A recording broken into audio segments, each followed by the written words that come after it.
Hey guys, welcome back to Andertons TV. I am joined today by someone you may recognise because he's been on the old Insta web about 50 billion times now. John Wines has driven in today. You may know him better by his sort of Instagram mantle, Old Grey Guitarist, which I think is slightly unfair. Oh, I don't know.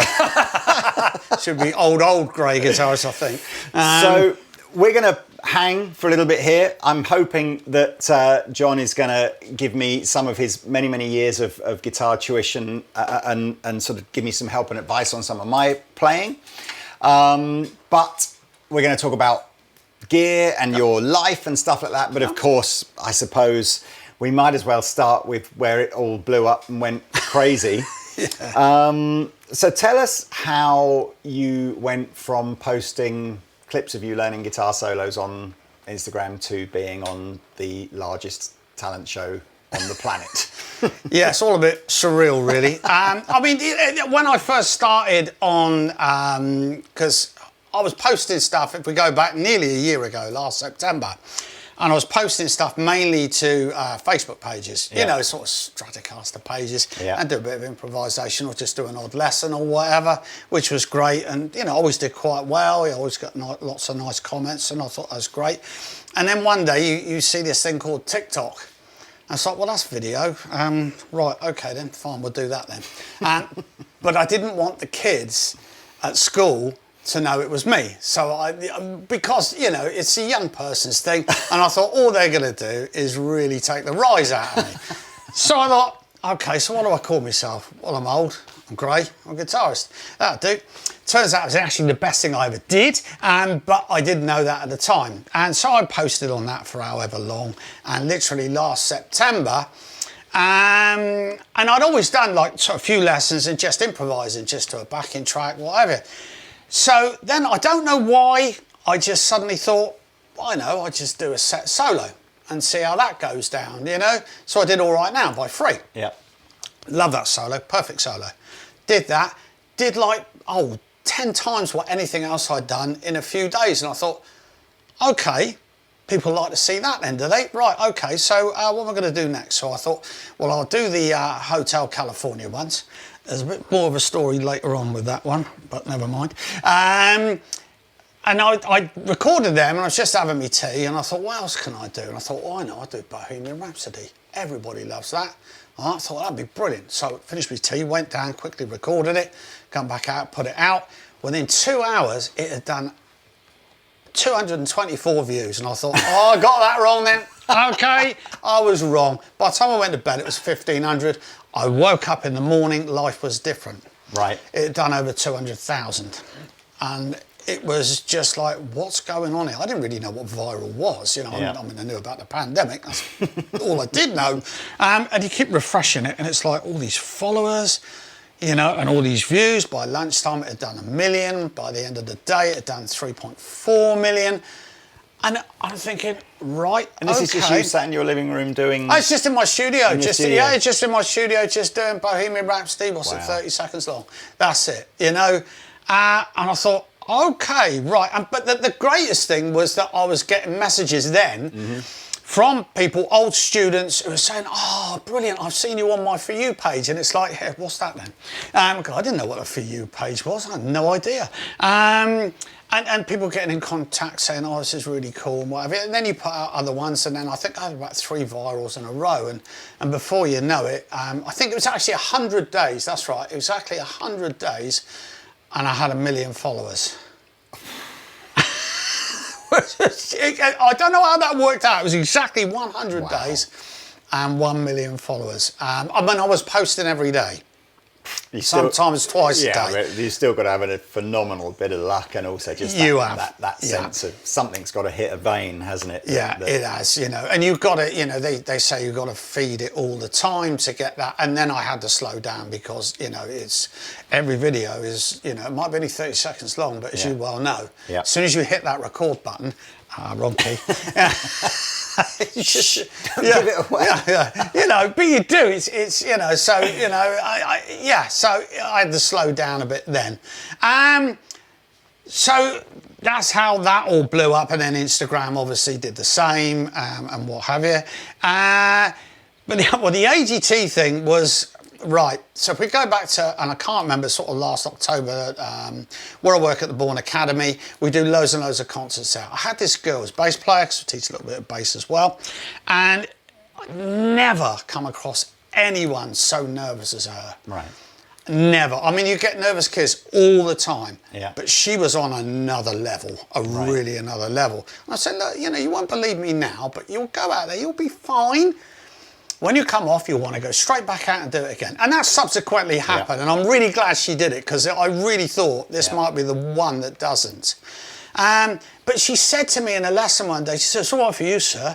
You don't get nervous anymore." And I thought, yeah, okay, that's kind of true. I can understand where you're coming from. And then, of course, it plays on your mind. So, and I'm going through Instagram or whatever one night, and there's an advert for virtual auditions for AGT, and I just chuckled to myself, thinking, I did that, that made me nervous. Yeah, all right then. And I just, I applied, sent them off my links to the socials and whatever, thinking I would never hear back. And I totally and utterly forgot all about it until January the 7th this year, and I'll always remember the day. And I was waiting for an email from someone who promised, and I thought, where is it then? And I thought, oh, maybe it's gone to my spam folder. And I never check my spam folder. Who does? You know, trust me, I check it every day now. Anyway, so I go in there, and I was at work at the time. And that wasn't there, but there was one from AGT. Now, when I first saw it, and I thought, this is a joke, you know, because you get, you know, people, especially as they've gone to spam, I thought, this is some sort of a... Scam. Scam. Yeah. And the IT bloke was there, and I said, hey, look at that, they're even trying to scam me on this now. And he went, I'd have a look at that, that looks real. I said, really? Then it clicked. Oh, hang on a minute. I replied, didn't I? So then I had to backtrack on everyone, because I'm thinking they're probably not going to want me to tell anyone about this, obviously. So that set off then an absolute chain of events with just like loads of Zoom meetings with the producers and the MD and you know, goodness knows who else. We thrashed out what we were going to do. Loads of videos were going backwards and forwards. They, you know, backing tracks were coming. Well, we just alter this, and we just do that, and we just do this, which then led me to March this year, just popping across the pond to do it. And I've got to say, everybody I dealt with there were absolutely brilliant. And they really were, you know, because it kind of worried me in a little bit, because it did affect me in a way, because there were times when you're thinking, crikey, can I do this? You know, you're going to get on a stage in front of, forget the people in the audience, you've got 4 very famous people, and this goes out, and I think they talk about 50 million a week they get in you know, so that's like it's quite a big thing, just slightly. So, and I'm thinking, can I do this? You know, and I was thinking, you know what, you have bad days when you just can't play at all, and you think, oh no, I'm just going to mess this up. And that kind of, it made me worry a little bit about how kids, when they're on the show. Now, I think kids are a bit more fearless anyway, but in all fairness, they were so good. They know you're nervous, and they're really encouraging, and they're... Is it as live as you know, we're led to believe as a viewing audience? Absolutely. They don't know. I always thought the judges knew who was coming out. They did not know. Right. Oh no, they don't know who's coming out. And you know, you get... To me, it's live. You know, I know it's filmed, but it's still live, because I've got one shot, and that's it. So, yeah, and trust me, 5 minutes before I went out, I was in that mirror, and I was just saying, it's just a job. It's just a job. You can go out there, you know you can do this. You can do it in your sleep, okay? Just go out there and do it. And the only thing I remember, and this is genuine, is I went out there, and I remember, because I didn't have a monitor there, and I hold the micro, and I said, oh, can you hear me? Which they would leave in the edit, wouldn't they? Thanks for that, guys. Because when I spoke into it, I didn't hear it coming back. So that's why I thought, but anyway, so that sort of explains that. That's it. I think that's it. That episode, you're geared up.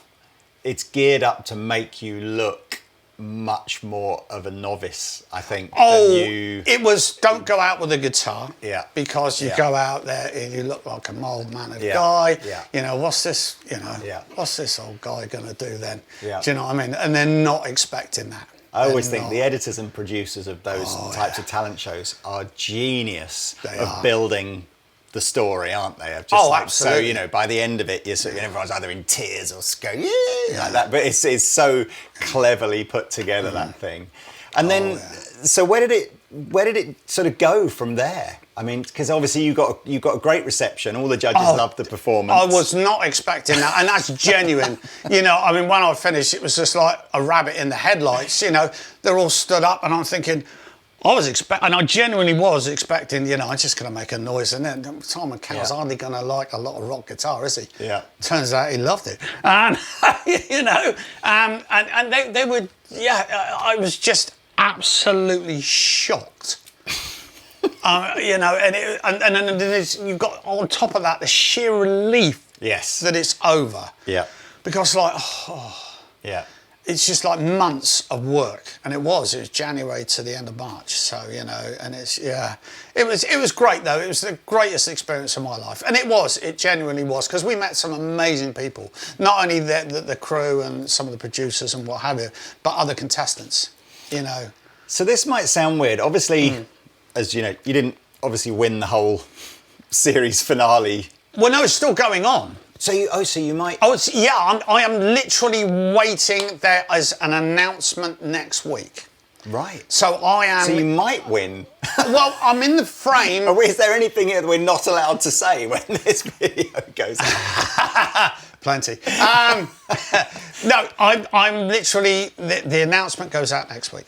Okay, about who's on the live shows. So I find this slightly bonkers and surreal that you, prior to this, are teaching as a peripatetic guitar tutor, and you're in schools and teaching a variety of kids from all different backgrounds. And you've gone back to doing that, absolutely. And you may well continue doing this. I mean, there's I like to think there's a good chance that I'm going to be on the lives. You know, which is what they call the semi-finals. Yeah. There's only one more round after that, and that's the final. You know, I don't expect to get on Wow. that at all. You know, but anything's possible. I didn't expect to get there in the first place, so I really don't know. Listen, I achieved what I wanted to achieve.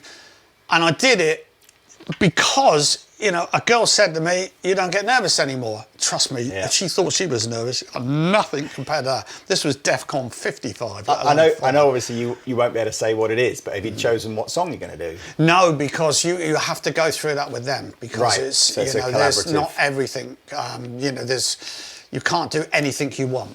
No, not at all. I mean, I must admit, I've met one or two people over the last 10 years or whatever whose lives have been turned on their heads relatively late in their careers and stuff. Yeah. But I think this is potentially the mother of all of those kind of I have to pinch myself. life-changing experiences. Oh no, it has been. I mean, it has been, but it's the weird thing, and the weirdest thing about it is you've got no mates you can ring up and say, listen, when you did this gig, what happened? Because no one I know has ever done it. Can you phone up One Direction and ask them what it is? Hello, Harry. Harry's tired. Yeah, hello, Harry. It's just nuts, isn't it? Well, I mean, bizarrely, of course, this being a guitar-based sort of gear channel and stuff, I'm kind of sort of more interested almost, if you like, about your experience as a guitar teacher outside of that. Oh, yes, absolutely. So tell me about your, you know, if you don't mind, how old are you now? At 59, I'm just coming up to 60. Okay. So have you spent your whole working life as a guitar teacher? No, or? like everything in my life, I fell into it. Right.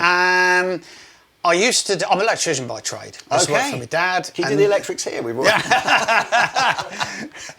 I used to work for my dad, and then I worked for a pool company that we used to do work for because he was getting near retirement, and I didn't want to run a business. I just like to go to work, and you know, I like to stay under the radar, if you like. I've always been like that. So I was doing that, but I also worked a lot for the youth service. Just voluntary. We used to do a lot of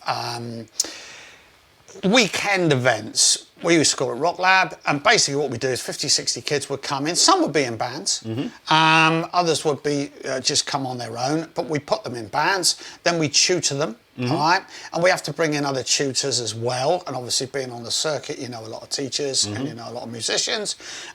So we did that, and one year I pulled in a guy called Tim Wedlake, who's a good friend of mine, and he come along, and that week I'd been made redundant. Right. The guy was shutting the business down, and he said, "Oh, sorry, I want to retire," and no one wanted to take it over. So, okay. And he said, "What are you going to do?" And I said, "Well, get another job." And he said, "Well, look, I've been watching what you've done over the last 2 days. Just have a think about going into teaching." And he literally could have knocked me down with a feather, because I didn't know anything. I could play. Yeah. I didn't even know a pentatonic scale. I knew nothing. Yeah. All right. And he said, "I'll help you." Right, okay, so then I'll go back and speak to my wife and say, "Listen, it's like this." And luckily she was hugely supportive. She said, "Well, you haven't got another job, let's give it a go." And luckily, I got a private practice, very, very busy, very, very quickly, which was great. I then got my first school.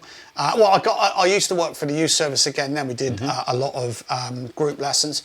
That led to one school, and then 2 other schools quickly followed, which filled up my week, and I've been there ever since.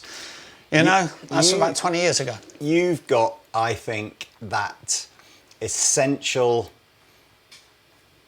set of ingredients that I think guitar teachers have to inspire young people nowadays, which is that you can see the life in your eyes, you're sort of eternally youthful.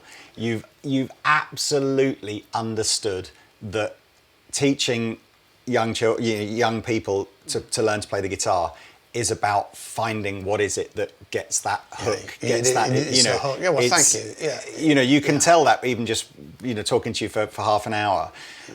Very different to the experience that I was saying even my daughter had fairly recently again, and certainly completely different to the experience that I had, when I went to my school for guitar. It's green sleeves and all this kind of stuff, and you're just like on a classical guitar. No, I mean, if somebody had said to me, what do you like? And I'd have gone, I don't know, something by Eric Clapton or something by Dire Straits or whatever, and they'd have gone, well, let's see if we can work that out. Yeah. I'm sure I'd have been a much, it took me till quite a lot later in life to really try and revisit guitar and go, let's see what I can do with this. Right. But yeah, it's fascinating, that sense of things. How do you balance that with some sort of, presumably the education authorities want some structure, but you're trying to sort of go, well, I've got to try and sort of tailor this to every kind of child, or what? To be honest with you, they leave it down to me. They do? They totally leave it down. Yeah, absolutely free range, because there is not one size fits all, which unfortunately a lot of the education system is, and maybe it has to be like that. I'm not going to get involved in that one at all. But people have got different tastes. And like you say, if I go in and say, right, you've got to learn green sleeves for the next 3 weeks, they're not going to be interested. And when I first started at the youth club, and we did, which was in the grounds of 2 schools, I literally got all those students within a month. Right. Because they come and it's like, well, okay, what do you know? Blah, blah, blah. And, well, I can play the theme to Titanic after 2 years and fingerstyle. So is that what you like? No, I like Green Day. Let's do some Green Day then. Yeah. Really? Yeah. Well, yeah. And they were shocked. Well, if that's what you like, you want to play, let's do it. What are your thoughts on the grading system? Do you think that's fundamentally a problem? It's interesting because it was very, very popular going back 15, 20 years ago. I think it's difficult, really. I think it's a good idea, and I do, depending on which board. Right. There's certain boards, without mentioning any names, that are very traditional, and that's not really going to... But you have got like Rock School now, okay? The RGT, it's now the RGT at the LCM, which is maybe not what it used to be, if I'm honest, which is a shame, because I've done literally hundreds of kids have gone through those exams. And there's some that I like, and you've got Trinity now, rock and pop, right? And some of it I think if you could grab the three of them and take the best bits out of all of them, then you'd have something really good. But I think I did them because I wanted to make sure, like I say, that I knew the theory behind it, and it made me learn it. Yeah. So I think it's a good idea if it's for you. But if it's not for you, then you don't force people down it. There's no point. We offer it. Yeah. But that's it. I'm not a fan. I mean, again, I'm going back to when I was learning. It was associated board stuff, so it was like super traditional. That's the problem. But even now, I understand if you're delivering a service via an education establishment, especially if you're charging the parents for it. Yeah. The whole system needs to tick boxes to sort of say, well, so what are you teaching, and how do we know you're teaching it well, and how do we know the student's developing? And I suppose the grading system is that. Yes, you but can I think it do just that. sucks all of the joy as the. It can do. You See, know. I won't do that. I know some schools want you to do group lessons, and I don't agree with those at all. I don't, because unless you've got 2 or 3 kids that are starting from afresh, that's the only time they'll ever be at that level. After 3 weeks, they'll be on different levels, and then it's really difficult. And then, it's like by the time you tune 3 guitars, the time's over. So I don't agree with that. I think it should be one-on-one. Now, when I work at the Bourne Academy, there are so many concerts. So that in itself is a form of structure, because we're teaching them the songs that they're going to perform. And then we work with them in a band format. Now, isn't that much better? Yeah. I must admit, I know this is... Even in this, you've got a personality that makes me want to learn something from you. Oh, well, thank you. And I wish... And I know the music education as in the UK is massively better and more like you than it was 30 years ago. Oh, it is, yeah. But I still feel there's room for improvement, and I still feel I agree with that. Especially in schools. I think schools, I'm going to sound, without wanting to upset anybody yet, I think often there's a head of music that likes the traditional classical, and it's just like, it's a one-size-fits-all, that's what we're going to teach. Because we've always done it. Yeah, and that's going to create the musicians that I like. And anyway, look, it's just whatever. It's, look, so I want to talk about, and it doesn't really matter what order we do this, but I'm interested in, we'll leave the bit where you try and teach me something till the end. I'm sort of interested in your approach to... Let's talk about your gear for a bit. We love a bit of a gear festy thing. But let's talk about also, after that, sort of your approach to teaching yourself how you're going to do some of the solos and stuff that you might do. So let's talk about gear. And you can go right back. I mean, do you have loads of guitars? Well, I've never got enough. Okay, yeah. Well, that's obviously... No. I mean, there is a mathematical formula to how many you should have, which I believe they did at university, and it's current stock plus 1. Exactly. Very simple formula, that one. Yeah, very simple, which is always the way. So, I mean, my first guitar was when I was probably about 9, I think, which was an old acoustic that you could drive a bus under the strings, so I never took it up. Yeah. Now, you know as well as I do, nowadays, it's very rare to buy a bad guitar. Yeah. Very rare, okay? Yeah. You still can, but in them days, it was very rare, especially on the budget end, that you could buy something that was playable. Yep. So I never took it up. So fast forward to 18, 19, I share a flat with a couple of mates, and they both played. And they're always practicing. So it's like, you're all right then, well, I'll have a go, show us what to do. And it was very much where you put your fingers here, and that's a G, that's a C, whatever, So basically that's how that happened. Then a few years later, got into bands, blah, blah, blah. Then eventually fell into teaching. So I kind of fell into playing guitar, if you like everything in my life. What have I got now? Crikey. Well, the oldest guitar I got, obviously, I should have brought that up, actually, is my original Gem. Yeah. The Treble 7, the yellow one, which I bought in 1989. Still got it. Fantastic guitar. How long was your hair in 1989? Yeah, I know. That colour as well. I see you with that yellow guitar, and it always makes me laugh a little bit. The grey doesn't work with it so much. It's the brown we used to. Steve himself has got a few strains of grey now, so it's all acceptable. So okay, so we got the yellow gem. Yeah, we got the yellow gem. Crikey, I've got my PRS custom artist pack, which was my 40th birthday present to myself. 19 years ago. Maths was never my thing.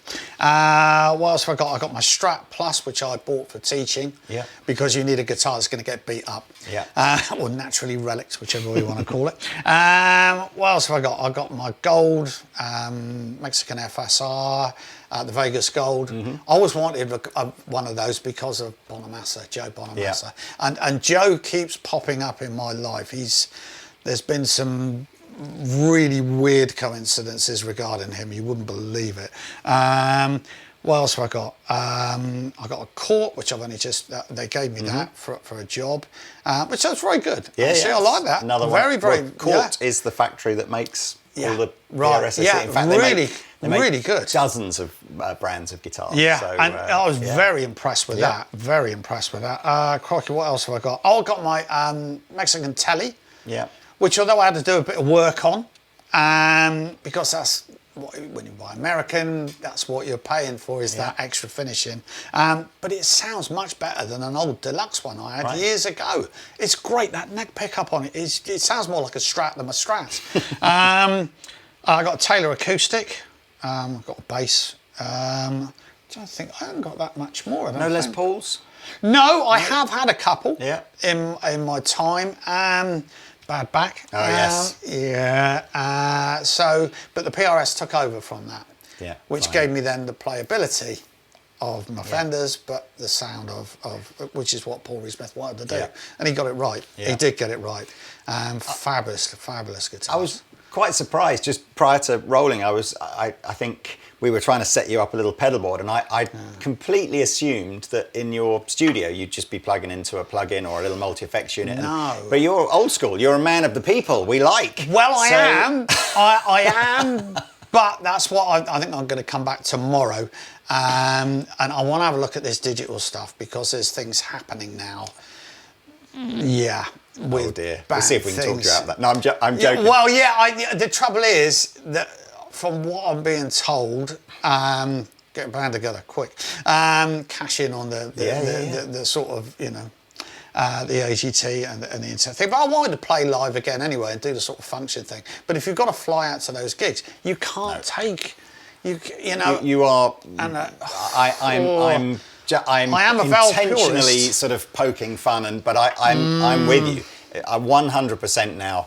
If it was a question of touring, unless all of a sudden I'm in some sort of Foo Fighters type band where it's just like money no object, just tour whatever you want with your own sound. If it's normal touring, it's like who's taking backline anymore? It's just like you can't. So many have gone over to digital now. Even Guthrie has gone over digital now. He's been digital for a while, but since the Hans Zimmer stuff, I think. Anyway, look. So you got a little Fender, well not little, but you got a Fender tube amplifier. Yeah, Supersonic 22, which I got in the lockdown, which is great. Great amplifier. Brilliant pedal Tons of game. Not naturally Fendery, is it? It's much more of a game. There is, and I used to use that until I got the Black Star dual drive pedal. Right, yeah. And that's the only distortion pedal I've ever used. Yep. That's the dual drive. Isn't that the one with the little tube in it or something like that? It's got preamp tube in it, and it's great. Yeah. It really is great. Plus you've got the 2 channels. Yeah. Really, really versatile. And I'm sort of doing a bit with Black Star, and they've been absolutely brilliant. DI as well, I think. Yeah, can't you can. From memory. Yeah. So that's really good. It's a little drive pedal, and what other stuff's on the floor? So I got a golden reverberator, because the trouble is with the reverb on that Fender, it's very noisy. Is it? So I went digital with that. And it's a tube spring reverb, isn't it? It's quite hummy, and we don't have it too loud in the studio anyway. So therefore, that's why I got a digital one, which is great. I got a Thorpe Fat General, the compressor. Shout out to Adrian Thorpe, makes great pedals. You don't know how good that pedal is, and then you turn it off. And then it's like, that's going back on again. Because you just don't know. I think they say that in their blurb, but it is genuinely true. You don't know how good it is. It's fabulous. It just I love that pedal. That's pedal for life. I think I've got a DD200 delay, which I've only not long had, and the chorus one, the MD. So you like those little 2-button Boss semi-programmable? Yeah, that's kind it. of things? Yeah. I'm not really into programming stuff, which is a bit crazy if I want to go digital. What else have I got on there? Just a noise suppressor. I'll tell you what I have got, which is, I've never seen another one, is a Phil Hilborn treble booster. Wow. Who made that? Or just not sure? I think it was a Spanish company called Tomato or something like that. But I saw Jamie Humphries, you know him? Yes, I do, yeah. I saw him use one on a Lick Library video. Yeah. And when he kicked it in, it was like, oh, that sounds good. Just like another gain stage. I imagine Jamie and treble boosters, he'll know a lot about all the different treble boosters because of the Brian May connection, won't it? But yeah, look, I mean... So that's... It sounds good. And then you just mic up the amp, do you, and record No, I don't even mic it up. It's all off a phone. Yeah, I just put the phone on. Yeah, I'm not... I did look into going... Like, should I do... And I talked to the local guys, and should I, start upping me game here and do all that? And he said, but how's it going at the moment? I said, well, yeah, it's going all right. I said, well, why are you changing it then? Yeah. Okay, right. And I do get a lot of... I mean, it's just an iPhone. That's it. Just in the room. It's just on a stand. I do think there's a lot to be said for focus on the content. Don't worry too much about... iPhone is such a great quality recording. The audio's fine. Yeah. Make sure the content is good. Yeah. There's a lot of channels, I think, where you go, God, you've spent a lot of time on the production and the edit here, but the content is rubbish. Well, and that's it. There's no editing. Yeah. Whatever I do is live. Brilliant. It might be the 50th take, but it's still live. So let's. I'm gonna just squeeze a question here because you mentioned the Joe Bonamassa thing. Yeah. And I did think as you were saying that, I wonder how many other people you idolise have kind of got in touch or messaged you over the whole thing, and just because it must be crazy, isn't There's it? a few people that follow me. Lizzie Hale. She's lovely. Who else is it? I think Ivan Moody. Trying to think who else. There are a few. I don't know. People tell me who's following me, but who else have I? No one. I don't think has directly contacted me that I can think off the top of my head. What was the Joe Bonamassa thing then? Oh, well, this is... Oh, right, OK. So Joe keeps cropping up in my life. And it all started, if you go back to the early 90s, and I think whatever, we'd gone out for a night, I come back, I was probably a little bit worse for wear, turn the telly on, and there's this programme of this 15-year-old kid, I think Parting Shots, I think it was called. Right. It was a BBC programme, Smoking Joe. Right. And that soon sobered me up, and it was like, who is this? This guy is awesome. Yeah. Then we just fast forward 10 years or so, and there was a live music venue called Mr. Kip's down our way. Kip's a mate of mine. Went in there one day, and I thought he said he'd already booked him, but he says he didn't, but I don't know. Seen him tomorrow, or Thursday. And he said, Joe Bonamassa, because Kip, lovely guy, knows nothing about music. Yeah. For someone who owns a live music venue, he hasn't got a clue. He likes Gilbert O'Sullivan. That's all he knows. Sorry, Kip, but that is true. Not going to book him anymore, are we? No. He said, Johnny boy, he said, Joe Bonamassa. I said, book him. Oh, is he? And I thought he said he already had. So that's how that came about. But there was an event that happened. I've seen him many times, obviously in concert. I've met him a few times because obviously he played Kip's, I think 3 times, because that was his first UK gig. Sadly, the first UK gig I couldn't be at because I was actually away on a holiday. But there we go. But there was one event that happened. Coincidences happen. Like, I wouldn't call myself a religious person. I wouldn't call myself a spiritual person. But this event that happened, it does make you wonder if there's something with a little plan for you. And to try and cut a very long story short, one of my students, when I first started in the group lessons, and he started, blah, blah, blah. He was good. He just stayed under the radar, really. Always did his work, blah, blah, blah. Great. Did his first grade, got distinction, blah, blah, blah. And I was in the office talking to one of the ladies there on the admin side, and she was just talking about him. And he said, and she sort of said, oh, well, he had to, like, you know, because it's like, you know, a single parent family, you know, things were tight. This was around the time of the financial crash and what have you. He said he had to do loads of like jobs and, you know, chores just to afford the exam. And I thought, oh, you know what, that's really cool. You don't get that, do you know what I mean? And I thought, right, okay, so I need to take him under my wing a bit. And basically, I was gigging a lot at the time, so the other boys in the band said, yeah, bring him down, and, you know, he'd come along and do a few numbers with us, and as much as we can. And then we were doing an outdoor event for Mr. Kip out on Paul Key, and did that, and then Kip come up to me afterwards, and he said, oh, well, what's the score with the young lady? That's not yours. I said, no, I ain't got no kids. And I told him the story. He said, oh, Jesus, that's blooming amazing. He said, come and see me tomorrow. He said, I'll write you a cheque for his next 3 exams. I thought, right, okay, fantastic, you know. So I told them, and they were like absolutely over the moon, really good. So then we kind of go a few years later, and he's a really good player. By the time he was 16, he was putting me to shame. Right. He's really, really good. It's about 5, 6 years.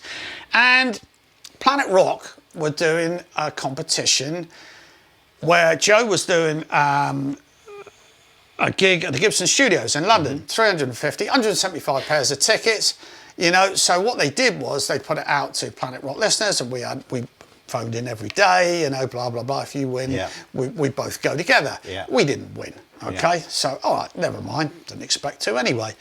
So then we were both on the forum one night.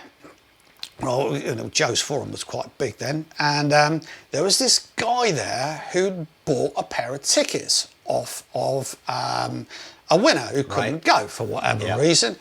He didn't know anyone who wanted to go, so he put it to basically the forum saying, look, you know, does anyone deserve this ticket? So I wrote in about this kid, you know, Russ, and he said, oh, it's brilliant. He said, he can have the ticket.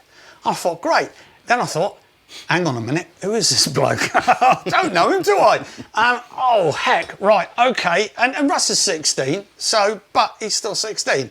And then luckily it was in half term. So I said, look, doesn't matter. I said, what I'll do is I'll come up with, I'll drive you up there. I've got a mate who lives in London anyway. Yeah. I said, you can go to the gig. I'll meet the bloke, make sure everything's, you know, legit and what have you. And I'm sure it will be.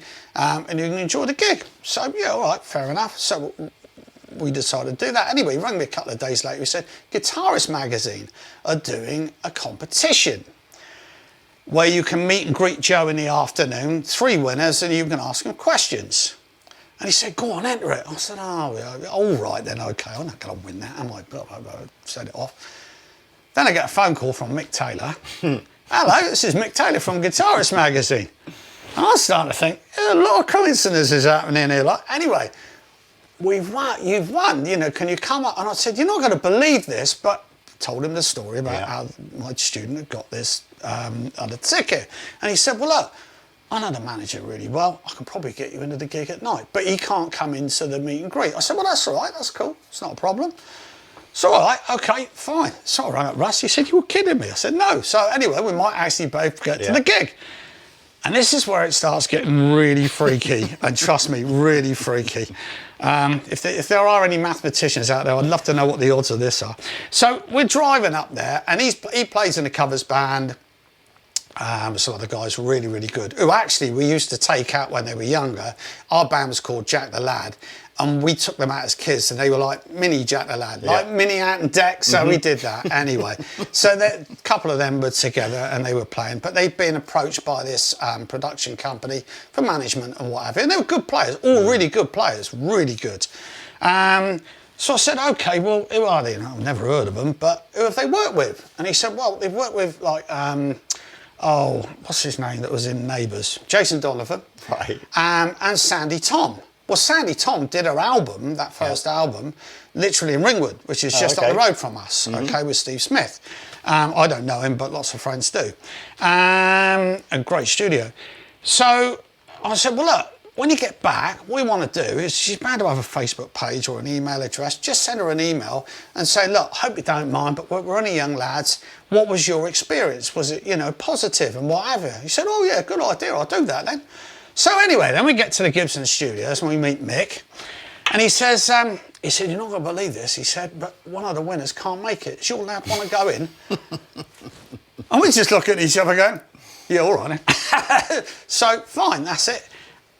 And then, and I still get shivers about this, Joe Bonamassa walks in with a guitar in one hand, holding hands with Sandy Tom. And we're just looking at each other going, "You have got to be kidding me." That's, yeah. Really? It's a bit of a coincidence, isn't it? I said, "Well, there's your chance." So we went another way, and it was everything was fine. And then we find out later that the guy who bought the tickets bought them off a bloke who was in Bournemouth, so literally a couple of miles from. So all these coincidences happen. You know, I don't know. Sometimes you just wonder if there is something more to this. It's a small world. It's a small world. It is a small world. Well, look. Yeah. So, I think we've reached that point in the in our interview now where it is time for you to critique my playing. Teach me something. Teach you something. Right. Well, Okay. I mean, I'd said that before. I am, I think, typical probably of lots of guitar players of my age, where haven't got the time, or maybe even the inclination. I could probably make the time, so it probably is the inclination to sign up and do a course of something. Yeah, absolutely. I sort of want somebody to just come in and throw little nuggets of, like, you know, why don't you try this? Yeah, try something different. Yeah. So, and I mentioned before, I think, you know, Justin Sanderco is probably the only guy that I've met over the last 10 years that's really managed to package information up in a way that I've been able to digest. Yeah.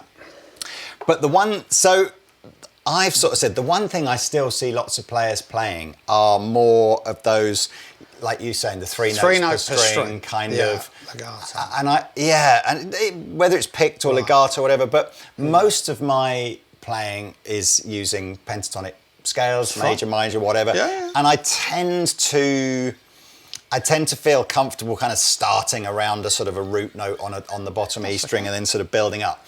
And I sort of feel like I don't have the confidence or the technique to sort of maybe just play some of those sort of more widdly solos. Right, okay. You know. So if we look at a 3 note per string, say E natural minor, okay? The way to look at this, and we all look at patterns, okay? That's how we remember things. It's a very visual thing, okay? So what we're going to do, if we take it and split it down into octaves, so we're going to do this first octave, okay? So literally, as far as we're looking on the open E string, we're going just fret numbers, 0, 2, 3, 5, okay? Now then, the thing with this is to use the first, the second, and the fourth finger, because then we can use the same fingering throughout. So then it's a muscle memory thing that your fingers will just remember where to go. If you start switching the fingers, it's going to take longer to do you use your fourth finger a lot? Some people don't. I would say it's a very conscious decision to use it rather than a natural thing to use it. Right, okay, well maybe this is a good way to do it. Yeah. Because if you keep to that fingering, okay, it does make it easier to remember. And you can look at it in pairs of strings as well. So if we start there, that's all we're going to use, the first, the second, and the fourth finger. I'm going to touch the third one at all. All right, so we're going to go on that first open E string, so open, second, so 0, 2, 3, 5. So picked or legato? Yeah, just pick it for the moment. I would pick it for the moment, just so that you're. Then we're just going to switch across to the A string and do the same frets, 2, 3, 5, and then slide up to the 7th fret. So now we've got. Okay, so try that. And then when you end up on that 4th finger, that's it. That's it. Now, when you end up there, if we look at 1 finger per fret, which is always a better way of doing it, that first finger is on the 4th fret. So now we're going to go 4, 5, 7 on the D string, 4, 5, 7 on the G string, slide up to the 9th fret. Yeah? So now we got... So you've got 2 octaves here. 2 octaves. Okay, so put those together.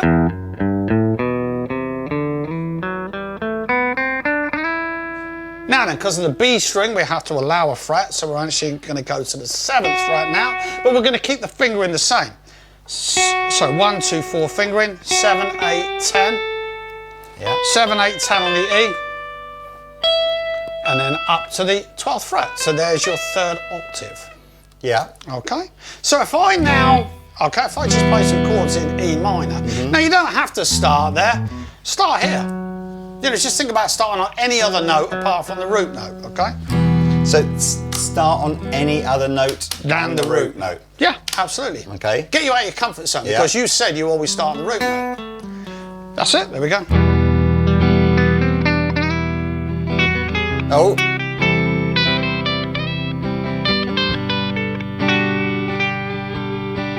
And I go.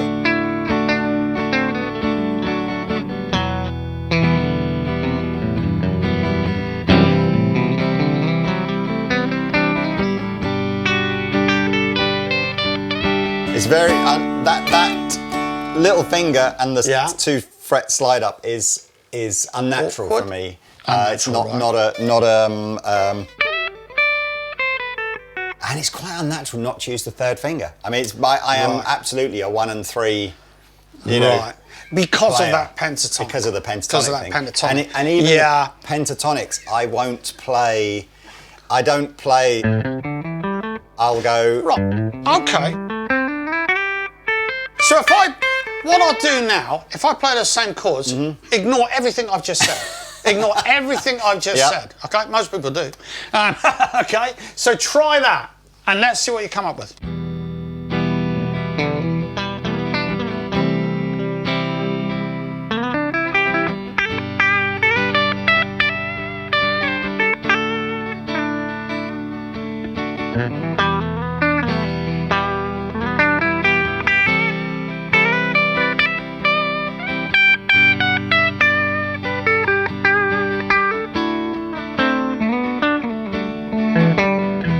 Now go back to what we did look at, okay? Yeah. So now you're obviously putting in those extra 2 notes now, all right? Now obviously they don't always sound so good, which is why we use pentatonics. It's like having a big box of Quality Street, isn't it? You know, everybody dives in and it's like all the chocolate caramels it goes, and then all that's left is like your coffee and orange creams. Which are the notes? I love the analogy. Which notes are the coffee and orange creams that we want?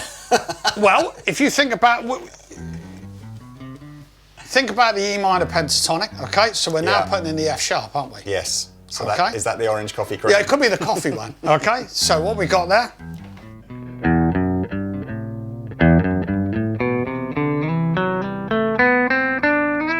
Right, so now try that. And they're just those times when you want those notes. You're just in the mood for a coffee cream. I think what I need, and I guess this is just, I'm not,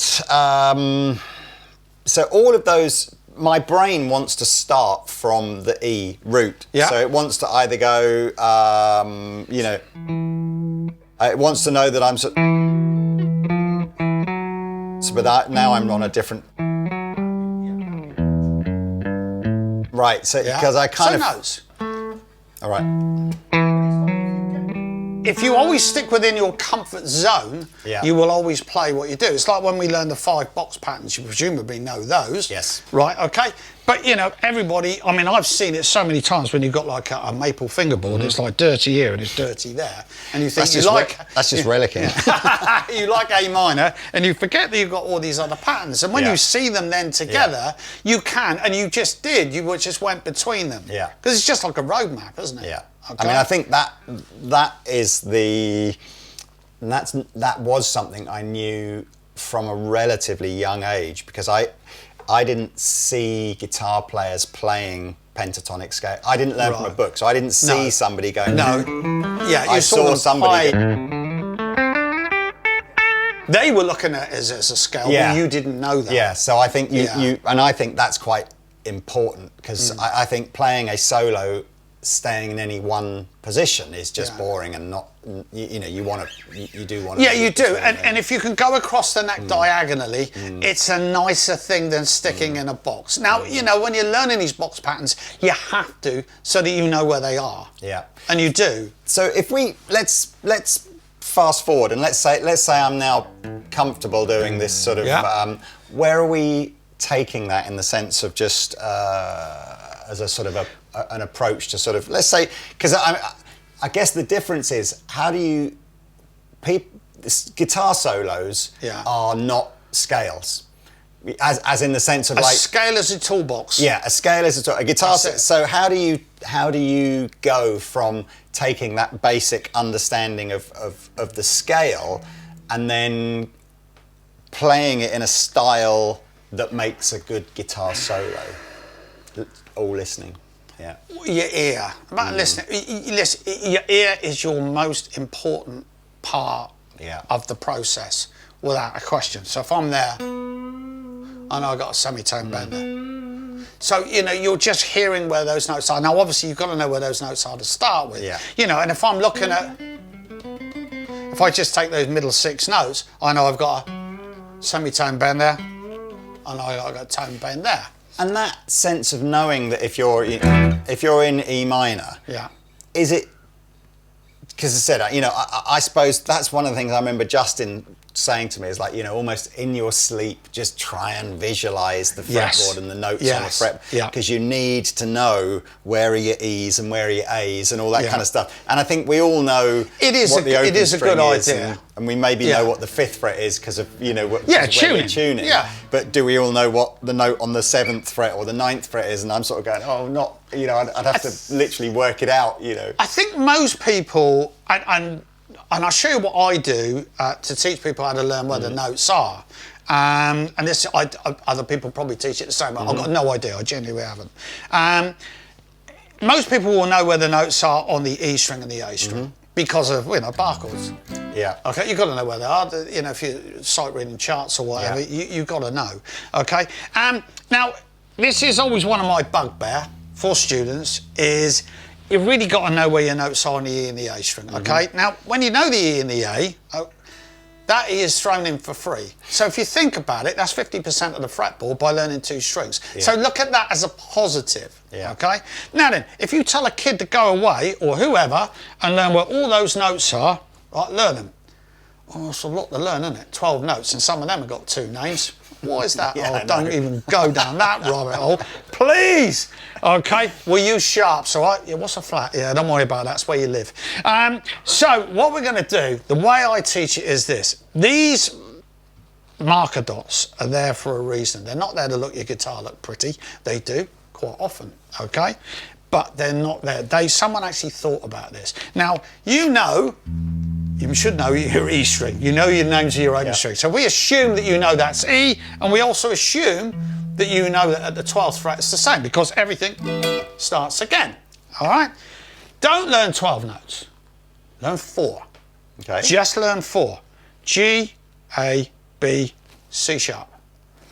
Now then, if you know where those 4 are on demand, you are always mathematically within 1 fret of knowing where you want to go. It can't fail, it's maths. Right. So therefore, where's B flat? Well, I don't know. Well, think about this. Sharpen up and flatten down. All right? Yeah. So I know where B is. Well, where's B flat then? Just go down 1. Flatten it down. All right? So if you know that B doesn't have a sharp and you want C, go up 1. If you want F, well, that comes after E. Remember, there's no E sharp, there's no B sharp.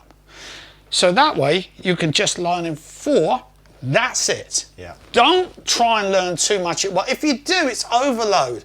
And it's like, oh, I ain't learning all that. Well, don't then. Just learn 4. If you know where those 4 are, you're laughing. I'm not sure anyone's ever actually really explained, like, why are the fret markers? That's why they're there. Frets? Well, I'm assuming it is. Yeah, it's just, it might have been accident. I don't know. I never really thought about it. But no, to me, I think someone thought about it. I think that's why they did it. I don't know, and I've no proof to that whatsoever. Yeah. But to me, that's logical. So I'm going to go.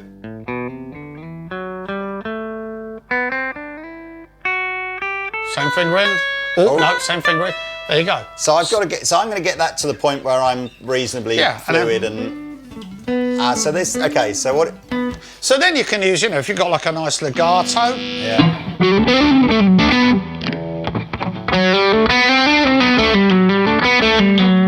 You can come up with little patterns. What are you picking there? I'm only picking the first note on each string.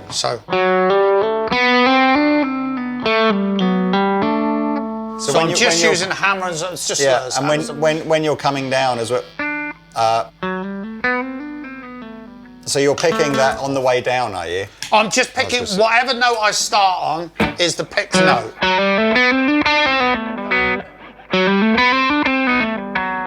Don't repeat. No, don't repick. So you just go. Oh, so even on the way so down, you're not, and even on that second. Nope. You can do that. What I would do is the first note on each string, no matter what pattern I'm playing.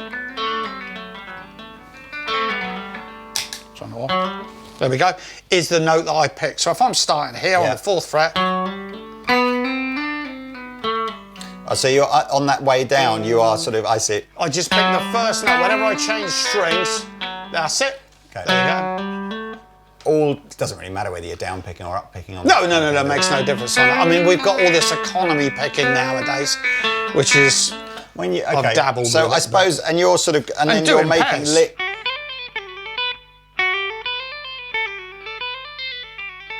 So, and then that's just about. You can sit there and do that. Now, one thing I will talk about here, and this is something I fell into. That's strange, isn't it? NLP. NLP. Neuro-linguistic programming. Right, okay, well that sounded like an old hippie. I'll tell you why. Yeah, I was a member of the RGT when it was about, for many years, used to go to the conferences and there was lots of little seminars. And one of them was on NLP and there was nothing else I wanted to go to and I thought, well, I don't know what it is, a lot of old hippie rubbish, but I'll go anyway and have a look at it. And it was the guy who was doing it was actually a mate of mine anyway. It was really good. And what he said was this, and he said, neuro-linguistic programming, we make all our decisions from the subconscious part of our brain, okay? And what he said was, he said, look, sometimes it's good to practice things like scales, like licks, whilst doing something else. Right. So in other words, watching the telly. So if you're watching the telly, all right, and when I lived on my own for many years, that's what I did. I just have the guitar in my hands all night and just start playing all like that. And I thought, here, hang on, I thought I was being lazy. But actually, I came up with all these licks by just doing it. And the guitar wasn't even plugged in. It was just, just kind of, just doing little legato licks or whatever. Yeah. So you can, it sounds crazy, but I know it works because I did it without knowing I was doing it, if that makes sense. So sometimes it's good to, people say we should have a regimented practice regime, and I'm not saying that's a bad thing at all. It's a good thing. But there are times that, if you are just watching the telly and you're on your own or whatever, you can just have the guitar in your hand, just play along and come up with things like that. And it does go in. Subconsciously, you're... I mean, I can feel straight away that my third finger is such a dominant finger. It desperately doesn't want to be left out. So it's like I think that is something that starts slowly. I just need to just sit. I think it's that very repetitive 2-string, 3 notes. Whether I pick it or do it. Because you can see that look straight away. The third finger's just like, no, I'm coming in there. So that I think I need to. Because the other option, I suppose, is that you could do a 1, 2, 4. It's a bit of a stretch. I couldn't do that. I've only got very short fingers, sadly. Which is why I've probably always used my 4th finger. Because if you look at it logically, the 4th finger's always going to stretch further than your 3rd, unless you were Gary Moore, who would do it between his 1st and his 2nd finger, and how he ever did like that. crazy, Yeah, he'd be going like, I mean... In fairness, Pete, I think, it's just, if you've spent your life doing it, Pete's got a crazy stretch. Really? Yeah, right. And especially like between 1st and 2nd, like fingers that you think shouldn't be that. Yeah. But, anyway, well look, that's my takeaway. I'm going to see what I can do. So just think of it, it is a scale, but a scale's a toolbox. That's all it is. And just look at it as pairs. That's all it is. Well, so it's just a nice, easy one to remember, I think. It has been a pleasure having you. Oh, no, it's been great to be here. I Thank honestly, you for having me, I hope that anybody out there who teaches guitar or wants to teach guitar just, will take a leaf from your book. I just think about how you interact, especially with young people. It feels, you've definitely got some sort of magic ingredient. 1,000,000%. It's a shame we can't vote for America's Got Talent because I'm sure everyone over here will be rooting fingers for you. crossed that I go back out. So that would be amazing if you do. Yeah, and so. I mean, but don't change because obviously you're a special guy. I think you know I'm sure all the people that you've taught over the years as well will say something similar. So look. Thank you very much. No, pleasure. We'll put links below where you can go and follow John if you want to. You probably already do. And John's going to hang around as well because, of course, our challenge that we like to do for all of our guests that come through is what would you put together if you only had £1,000 to replace your entire rig? So we're going to do that next. But, John, it's been an absolute pleasure. Thanks for having me. It's been brilliant. And thank you guys for watching as well. Thanks. And we shall see you in another video soon. Bye-bye.